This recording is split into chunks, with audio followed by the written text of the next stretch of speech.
ਪਰਮਾਤਮਾ ਨੇ ਮਨੁੱਖ ਨੂੰ ਬਹੁਤ ਹੀ ਯੂਨੀਕ ਪ੍ਰਾਣੀ ਬਣਾਇਆ ਹੈ ਇਸ ਸੰਸਾਰ ਦੇ ਵਿੱਚ, ਇਸ ਧਰਤੀ ਦੇ ਉੱਤੇ, ਅਤੇ ਬਹੁਤ ਸਾਰਾ ਗਿਆਨ ਵੀ ਦਿੱਤਾ ਹੈ, ਜਿਸ ਗਿਆਨ ਦੇ ਸਹਾਰੇ ਮਨੁੱਖ ਆਪਣੀਆਂ ਇੱਛਾਵਾਂ ਦੀ ਪੂਰਤੀ ਕਰ ਸਕਦਾ ਹੈ, ਇੱਕ ਸੁਖਮਈ ਆਨੰਦਮਈ ਜੀਵਨ ਬਤੀਤ ਕਰ ਸਕਦਾ ਹੈ।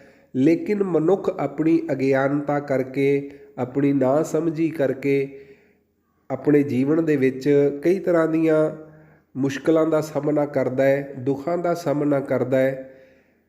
ਗੁਰੂ ਨਾਨਕ ਸਾਹਿਬ ਜੀ ਨੇ ਸਾਨੂੰ ਪੰਚ ਪ੍ਰਵਾਨ, ਪੰਚ ਪ੍ਰਧਾਨ, ਪੰਚੇ ਪਾਵਹਿ ਦਰਗਹਿ ਮਾਨ, ਪੰਜ ਦਾ ਜੋ ਸਿਧਾਂਤ ਦਿੱਤਾ ਹੈ, ਪੰਜ ਦਾ ਜੋ ਅੰਕ ਦਿੱਤਾ ਹੈ, ਜਿਵੇਂ ਪੰਜ ਤੱਤ ਧਰਤੀ ਦੇ, ਪੰਜ ਤੱਤ ਸ੍ਰਿਸ਼ਟੀ ਦੇ, ਪੰਜ ਕਾਮ ਕ੍ਰੋਧ ਲੋਭ ਮੋਹ ਹੰਕਾਰ, ਪੰਜ ਕਰਮ ਇੰਦਰੇ, ਪੰਜ ਗਿਆਨ ਇੰਦਰੇ। ਸੋ ਇਹ ਪੰਜ ਦਾ ਜਿਹੜਾ ਆਂਕੜਾ ਹੈ, ਇਹ ਸਾਡੇ ਜੀਵਨ ਦੇ ਵਿੱਚ ਬਹੁਤ ਅਹਿਮੀਅਤ ਰੱਖਦਾ ਹੈ।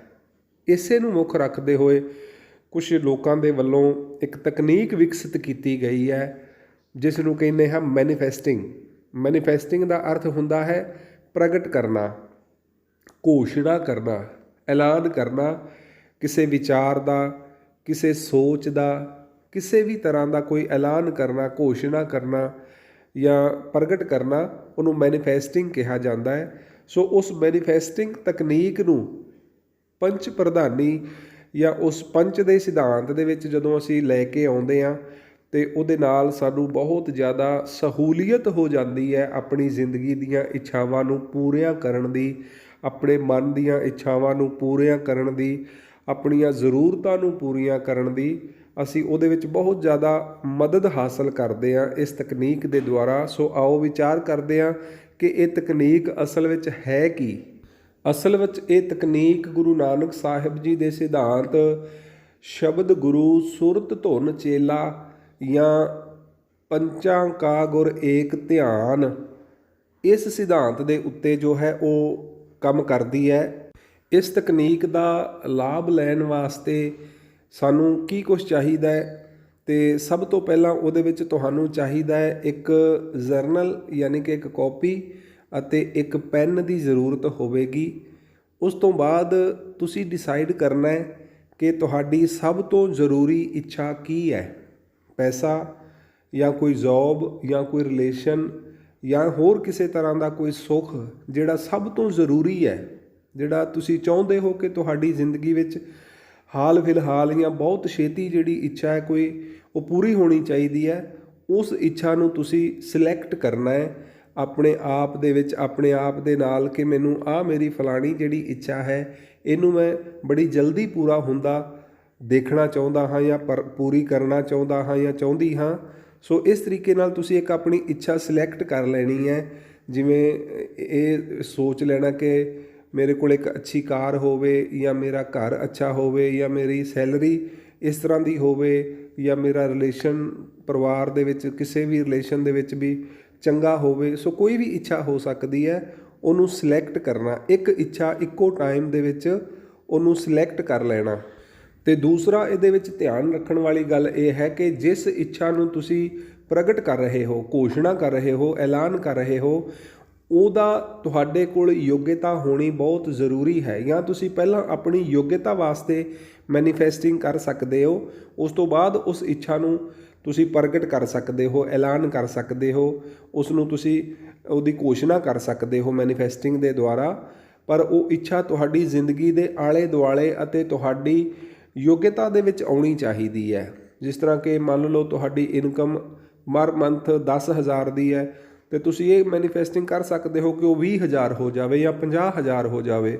ਅਗਰ ਤੁਸੀਂ 10,000 ਤੋਂ ਸਿੱਧਾ 10 ਲੱਖ ਦੀ ਛਲਾਂਗ ਮਾਰਨੀ ਚਾਹੁੰਦੇ ਹੋ, ਅਤੇ ਉਹਦੇ ਵਾਸਤੇ ਫਿਰ ਤੁਹਾਨੂੰ ਯੋਗਤਾ ਪੈਦਾ ਕਰਨੀ ਪਵੇਗੀ ਅਤੇ ਟਾਈਮ ਦੇਣਾ ਪਵੇਗਾ। ਉਹ ਟਾਈਮ ਪੀਰੀਅਡ ਥੋੜ੍ਹਾ ਲੰਬਾ ਹੋ ਸਕਦਾ ਹੈ। ਸੋ ਇਸ ਤਰੀਕੇ ਦੇ ਨਾਲ ਇਸ ਨੂੰ ਧਿਆਨ ਵਿੱਚ ਰੱਖ ਕੇ ਹੀ ਅਸੀਂ ਆਪਣੀ ਇੱਛਾ ਪ੍ਰਗਟ ਕਰਨੀ, ਘੋਸ਼ਣਾ ਕਰਨੀ ਆ, ਉਹਦਾ ਐਲਾਨ ਕਰਨਾ ਹੈ। ਯੋਗਤਾ ਅਤੇ ਸਾਡੀ ਜ਼ਿੰਦਗੀ ਦੇ ਦਾਇਰੇ ਦੇ ਵਿੱਚ ਹੋਣੀ ਚਾਹੀਦੀ ਹੈ, ਸਾਡੀ ਪਹੁੰਚ ਵਿੱਚ ਹੋਣੀ ਚਾਹੀਦੀ ਹੈ। ਜੋ ਸਾਡੀ ਇੱਛਾ ਪੂਰੀ ਨਹੀਂ ਹੋ ਰਹੀ, ਲੇਕਿਨ ਅਸੀਂ ਸਮਝਦੇ ਹਾਂ ਵੀ ਅਸੀਂ ਉਹਦੇ ਯੋਗ ਹਾਂ, ਸਾਡੇ ਕੋਲ ਸਾਡੀ ਉਹ ਪਹੁੰਚ ਵਿੱਚ ਹੈ, ਤਾਂ ਉਹ ਬਹੁਤ ਜਲਦੀ ਪੂਰੀ ਹੋਵੇਗੀ। ਹੁਣ ਕਰਨਾ ਕੀ ਹੈ? ਤੁਹਾਡੇ ਕੋਲ ਇੱਕ ਕਾਪੀ ਹੈ, ਇੱਕ ਪੈਨ ਹੈ ਅਤੇ ਇੱਕ ਇੱਛਾ ਹੈ ਜਿਸ ਨੂੰ ਤੁਸੀਂ ਬਹੁਤ ਜਲਦੀ ਪੂਰੀ ਹੁੰਦਾ ਦੇਖਣਾ ਚਾਹੁੰਦੇ ਹੋ, ਤਾਂ ਉਸ ਇੱਛਾ ਨੂੰ ਤੁਸੀਂ ਪ੍ਰੈਜ਼ੈਂਟ ਟੈਂਸ ਦੇ ਵਿੱਚ ਲਿਖਣਾ ਹੈ, ਵਰਤਮਾਨ ਦੇ ਵਿੱਚ ਲਿਖਣਾ ਹੈ। ਉਦਾਹਰਣ ਵਾਸਤੇ ਜਿਵੇਂ ਕਿ ਮੈਂ ਧੰਨਵਾਦੀ ਹਾਂ, ਮੈਨੂੰ ਮੇਰੀ ਡ੍ਰੀਮ ਕਾਰ ਮਿਲ ਗਈ ਹੈ, ਜਾਂ ਮੈਂ ਧੰਨਵਾਦੀ ਹਾਂ, ਮੈਨੂੰ ਮੇਰੀ ਡ੍ਰੀਮ ਜੌਬ ਮਿਲ ਗਈ ਹੈ। I am grateful because I get my dream car, ਜਾਂ I am grateful because I get my dream job. Present tense ਦੇ ਵਿੱਚ ਜਾਂ ਵਰਤਮਾਨ ਕਾਲ ਦੇ ਵਿੱਚ ਤੁਸੀਂ ਆਪਣੀ ਇੱਛਾ ਦਾ ਇੱਕ ਸੈਂਟੈਂਸ ਬਣਾ ਲੈਣਾ ਹੈ ਅਤੇ ਉਸ ਨੂੰ 55 ਵਾਰ ਕਾਪੀ ਦੇ ਉੱਤੇ ਲਿਖਣਾ ਹੈ। ਅਤੇ ਲਿਖਣਾ ਕਦੋਂ ਹੈ? ਜਾਂ ਤਾਂ ਤੁਸੀਂ ਸਮਾਂ ਚੂਜ਼ ਕਰ ਸਕਦੇ ਹੋ ਜਦੋਂ ਤੁਸੀਂ ਸੌਣ ਵਾਸਤੇ ਆਪਣੇ ਕਮਰੇ ਵਿੱਚ ਆਪਣੇ ਬੈੱਡ ਦੇ ਉੱਤੇ ਜਾਂਦੇ ਹੋ, ਅਤੇ ਉਸ ਤੋਂ ਬਾਅਦ ਫਿਰ ਤੁਸੀਂ ਸੌਂ ਜਾਣਾ ਹੈ। ਜਦੋਂ ਤੁਸੀਂ ਲਿਖ ਲੈਣਾ ਉਸ ਤੋਂ ਬਾਅਦ ਫਿਰ ਹੋਰ ਕੋਈ ਕੰਮ ਕਰਨ ਦੀ ਕੋਸ਼ਿਸ਼ ਨਾ ਕਰੋ, ਆਰਾਮ ਨਾਲ ਲਿਖੋ, ਪੂਰੇ ਭਾਵ ਦੇ ਨਾਲ ਲਿਖੋ ਕਿ ਜਿਸ ਤਰ੍ਹਾਂ ਤੁਹਾਡੀ ਇੱਛਾ ਪੂਰੀ ਹੋ ਗਈ ਹੈ। ਅਤੇ ਜਾਂ ਫਿਰ ਤੁਸੀਂ ਅੰਮ੍ਰਿਤ ਵੇਲੇ ਜਦੋਂ ਜਾਗਦੇ ਹੋ ਆਪਣਾ, ਅਤੇ ਨਿਤਨੇਮ ਤੋਂ ਬਾਅਦ ਤੁਸੀਂ ਇਹ ਜਿਹੜੀ ਮੈਨੀਫੈਸਟਿੰਗ ਹੈ ਇਹ ਉਸ ਕਾਪੀ ਦੇ ਵਿੱਚ, ਅਤੇ ਇਸ ਨੂੰ ਇਸ ਤਰ੍ਹਾਂ ਉਸ ਸੈਂਟੈਂਸ ਨੂੰ ਪ੍ਰੈਜ਼ੈਂਟ ਟੈਂਸ ਦੇ ਵਿੱਚ ਪੂਰੇ ਭਾਵ ਦੇ ਨਾਲ ਲਿਖਣਾ, ਪੂਰੇ ਵਿਸ਼ਵਾਸ ਦੇ ਨਾਲ ਲਿਖਣਾ, ਪੂਰੇ ਕੌਨਫੀਡੈਂਸ ਦੇ ਨਾਲ ਲਿਖਣਾ, ਅਤੇ 55 ਵਾਰ ਲਿਖਣਾ, ਅਤੇ ਲਗਾਤਾਰ 5 ਦਿਨ ਇਸ ਨੂੰ ਰਿਪੀਟ ਕਰਨਾ ਹੈ। ਇੱਕੋ ਸੈਂਟੈਂਸ ਨੂੰ 55 ਵਾਰ 5 ਦਿਨ ਲਗਾਤਾਰ ਕੰਪਲੀਟ ਕਰਨਾ ਹੈ, ਅਤੇ ਇਸ ਦੇ ਨਾਲ ਤੁਹਾਡੀ ਜਿਹੜੀ ਮੈਨੀਫੈਸਟਿੰਗ ਹੈ ਉਹ ਕੰਪਲੀਟ ਹੁੰਦੀ ਹੈ। ਅਗਰ ਤੁਹਾਡੀ ਕੋਈ ਇੱਛਾ ਬਿਲਕੁਲ ਤੁਹਾਡੇ ਪਹੁੰਚ ਦੇ ਵਿੱਚ ਹੈ ਜਾਂ ਬਿਲਕੁਲ ਤੁਹਾਡੇ ਨੇੜੇ ਹੈ, ਤੁਹਾਡੀ ਜ਼ਿੰਦਗੀ ਦੇ ਦਾਇਰੇ ਦੇ ਬਹੁਤ ਕਰੀਬ ਹੈ, ਅਤੇ ਉਹ ਇਹਨਾਂ 5 ਦਿਨਾਂ ਦੇ ਵਿੱਚ ਹੀ ਪੂਰੀ ਹੋ ਜਾਏਗੀ। ਅਗਰ ਉਹ ਥੋੜ੍ਹੀ ਦੂਰ ਹੈ, ਯੋਗਤਾ ਥੋੜ੍ਹੀ ਘੱਟ ਹੈ ਉਹਦੇ ਵਾਸਤੇ, ਅਤੇ ਉਹਦੇ ਵਿੱਚ 10-15 ਦਿਨ, ਮਹੀਨਾ ਲੱਗ ਸਕਦਾ ਹੈ। ਅਤੇ ਅਗਰ ਉਹ ਥੋੜ੍ਹੀ ਜਿਹੀ ਹੋਰ ਜ਼ਿਆਦਾ ਦੂਰ ਹੈ, ਅਤੇ ਤੁਸੀਂ ਇਸ ਮੈਨੀਫੈਸਟਿੰਗ ਨੂੰ 5 ਦਿਨ ਤੋਂ ਬਾਅਦ 5 ਦਿਨ ਦਾ ਨਾਗਾ ਰੱਖ ਕੇ ਫਿਰ ਰਿਪੀਟ ਕਰ ਸਕਦੇ ਹੋ। ਸੋ ਇਸ ਤਰੀਕੇ ਦੇ ਨਾਲ ਜਦੋਂ ਲਗਾਤਾਰ 5-4 ਵਾਰੀ ਤੁਸੀਂ ਸੇਮ ਮੈਨੀਫੈਸਟਿੰਗ ਕਰਦੇ ਹੋ ਤਾਂ ਉਹ ਇੱਛਾ ਪੂਰੀ ਹੋਣ ਤੋਂ ਕੋਈ ਵੀ ਰੋਕ ਨਹੀਂ ਸਕਦਾ।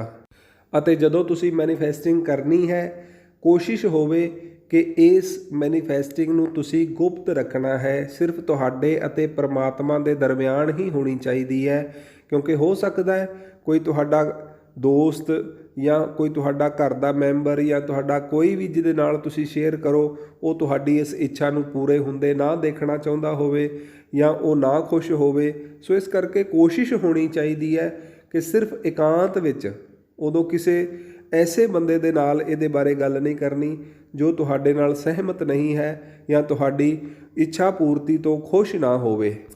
ਇਸ ਦੇ ਨਾਲ ਹੀ ਇੱਕ ਹੋਰ ਬਹੁਤ ਜ਼ਰੂਰੀ ਧਿਆਨ ਵਿੱਚ ਰੱਖਣ ਵਾਲੀ ਗੱਲ ਹੈ ਕਿ ਤੁਹਾਡੀ ਮੈਨੀਫੈਸਟਿੰਗ ਦੇ ਨਾਲ ਤੁਹਾਡੀ ਇੱਛਾ ਇਹੋ ਜਿਹੀ ਨਹੀਂ ਹੋਣੀ ਚਾਹੀਦੀ ਜਿਸ ਦੇ ਨਾਲ ਕਿਸੇ ਦੂਸਰੇ ਦਾ ਨੁਕਸਾਨ ਹੋਵੇ, ਕਿਸੇ ਦੂਸਰੇ ਨੂੰ ਤਕਲੀਫ ਹੋਵੇ, ਅਤੇ ਤੁਹਾਡੀ ਜਿਹੜੀ ਇੱਛਾ ਹੈ ਕਿਸੇ ਦੂਸਰੇ ਦੀ ਇੱਛਾ ਉਹ ਪੂਰੀ ਹੋ ਚੁੱਕੀ ਹੈ, ਅਤੇ ਉਸ ਨੂੰ ਦੇਖ ਕੇ ਤੁਸੀਂ ਇੰਨਾ ਹੀ ਖੁਸ਼ ਹੋਣਾ ਹੈ ਜਿਵੇਂ ਕਿ ਤੁਹਾਡੀ ਆਪਣੀ ਇੱਛਾ ਪੂਰੀ ਹੋਈ ਹੋਵੇ। ਸੋ ਇਸ ਤਰੀਕੇ ਦੇ ਨਾਲ ਜਦੋਂ ਅਸੀਂ ਮੈਨੀਫੈਸਟਿੰਗ ਕਰਦੇ ਹਾਂ ਤਾਂ ਰਿਜ਼ਲਟ ਬਹੁਤ ਪੋਜ਼ਿਟਿਵ ਅਤੇ ਬਹੁਤ ਜਲਦੀ ਆਉਂਦਾ ਹੈ, ਕਿਉਂਕਿ ਸਤਿਗੁਰਾਂ ਦੀ ਬਾਣੀ ਦਾ ਫਰਮਾਨ ਹੈ, ਜਿਹਾ ਬੀਜੈ ਸੋ ਲੁਣੈ ਕਰਮਾ ਸੰਦੜਾ ਖੇਤ, ਜਾਂ ਪਾਤਸ਼ਾਹ ਕਹਿੰਦੇ ਹਨ ਆਪੇ ਬੀਜ ਆਪੇ ਹੀ ਖਾਓ, ਨਾਨਕ ਹੁਕਮੀ ਆਵੋ ਜਾਓ।